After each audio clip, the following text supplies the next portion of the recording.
Assalamualaikum warahmatullahi wabarakatuh. Kembali lagi bersama saya Siti Aisyah dari program studi S1 Komunikasi Penyiar Islam Fakultas Dakwah dan Ilmu Komunikasi Universitas Islam Negeri Mataram. Sekarang saya sudah bersama dengan Sekjen dari Organisasi Serikat Mahasiswa Indonesia.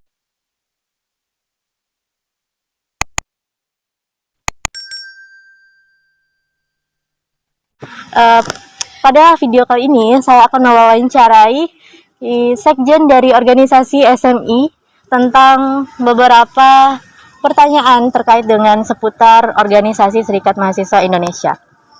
Selamat sore Kak, boleh Sore. saya minta waktunya sebentar ya? Boleh. Boleh nggak kita ngobrol atau men-sharing tentang Serikat Mahasiswa Indonesia ini? Ya, silakan. Ada beberapa pertanyaan yang mau saya tanyakan nih. Yang pertama itu bagaimana sih sejarah singkat terbentuknya organisasi Serikat Mahasiswa Indonesia? Serikat Mahasiswa Indonesia atau disingkat SMI adalah organisasi yang didirikan di tahun 2006 dan melewati sejarah yang cukup panjang.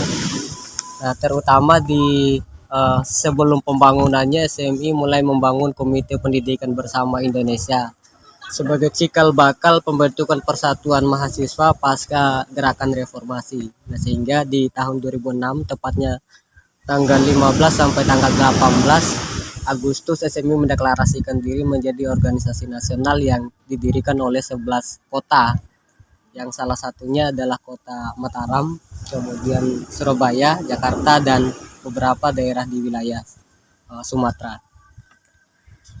Oke, apa yang melatar belakangi terbentuknya SMI ini?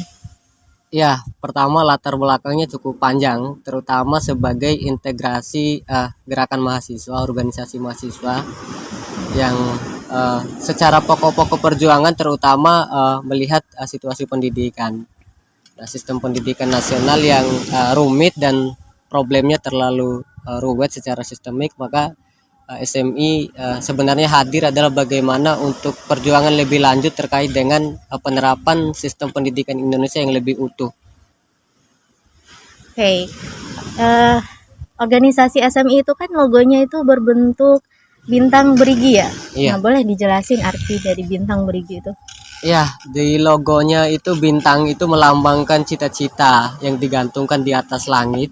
Nah, kemudian diikat oleh gerigi secara diagonal. Nah, itu melambangkan 11 kota yang mendirikan SMI. Iya.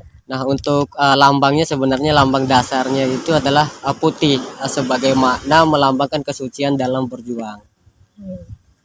Sangat menarik. Kemudian tujuan dibentuknya organisasi SMI. Ya, SMI di tujuannya adalah sebenarnya hampir sama dengan cita-cita bangsa Indonesia, yaitu mewujudkan tatanan masyarakat yang adil secara sosial, sejahtera secara ekonomi, demokratis secara politik, dan partisipatif secara budaya. Nah, sebagai cikal bakal bagi kemakmuran dan keadilan bagi seluruh rakyat Indonesia. Sangat mengandung Pancasila berarti Iya. ya? Oke.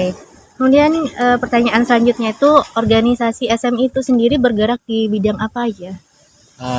Ya, lebih pokoknya sebenarnya SMI bergerak di bidang dan sektor pendidikan, mulai dari sistem pendidikan yang terendah sampai pada sistem pendidikan yang paling tinggi, yaitu perguruan tinggi. Nah, kemudian sektor-sektor lain juga tanpa menegasikan diri, SMI terlibat dalam sektor pertanian, sektor ketenaga kerjaan sebagai satu perjuangan yang simbiosis mutualisme, atau perjuangan yang sama-sama saling menguntungkan, baik itu adalah di mahasiswa maupun rakyat pada umumnya. Oke. Pertanyaan selanjutnya nih, kontribusi dari organisasi SMI untuk masyarakat di sekitar kita. Ya, kontribusi untuk SMI sebenarnya lebih masih menjadi cita-cita dan upaya sampai sekarang. Nah, terutama adalah bisa mendidik masyarakat itu supaya paham berorganisasi, terutama ya paham bagaimana sebenarnya menjalankan prinsip-prinsip kesejahteraan. Nah, artinya di nilai-nilai edukasi itu bagi kita penting sebagai kontribusi. Yang kedua adalah perjuangan normatif, perjuangan BPJS gratis pernah diadvokasi oleh SMI. Nah, kemudian perjuangan upah bagi pekerja juga pernah diperjuangkan. Nah, sehingga itu merupakan ya kemenangan-kemenangan kecil yang diperjuangkan oleh SMI. Oke. Juga bahkan memenangkan penolakan RUU BHP kala itu ketika dilakukan judicial review tahun 2010. Oke. Nah, pasti dalam membangun organisasi itu pasti memiliki tantangan dan hambatan. Nah, menurut Kakak sebagai sekjen dari organisasi itu apa sih tantangannya? Tantangannya sebenarnya banyak juga. Ya. Baik itu tantangan dari luar, terutama adalah masifnya digitalisasi dan lain sebagainya mempengaruhi kemunduran pemahaman dan pendidikan massa, dan juga adalah ya tepatnya adalah modernisasi yang juga menjadi tantangan dari luar, dan beberapa hal yang memang secara eksternal dan juga internal. Artinya banyak juga di ya perkembangan-perkembangan organisasi secara internal, terutama disiplin anggota, misalkan kayak melatih anggota juga untuk terlibat dalam kajian-kajian itu pun masih minim. Ya. Nah, sehingga bagi kita itu yang akan menjadi upaya ke depan dalam pembangunan organisasi. Oke. Selanjutnya itu setelah tantangan pasti ada solusi bagaimana cara menjaga organisasi SMI itu agar tetap eksis.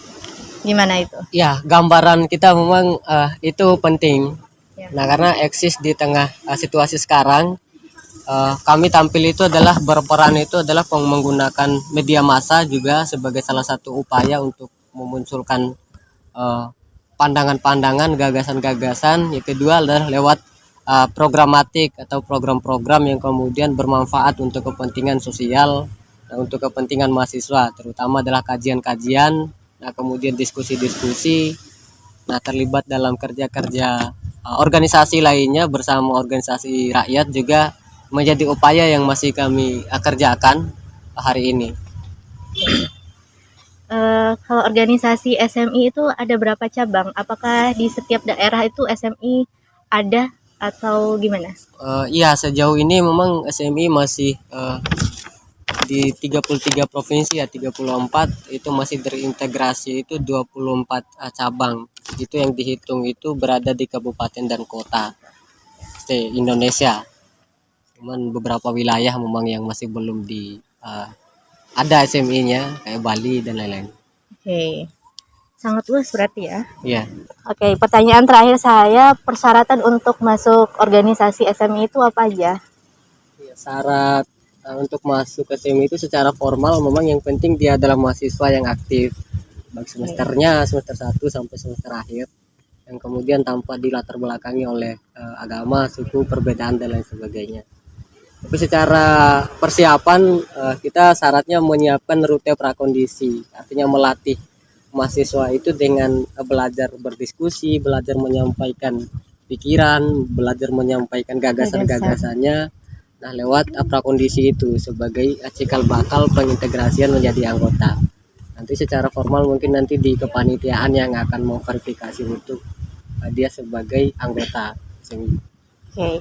Buat teman-teman yang tertarik dengan organisasi Serikat Mahasiswa Indonesia, ayo gabung karena di sini kita bisa belajar banyak hal, terutama jika kalian tertarik dengan mata pelajaran atau mata kuliah filsafat dan juga politik, sangat bisa bergabung di sini karena di sini juga ada banyak pelatihan skill. Jadi kita bisa mengasah skill kita di sini.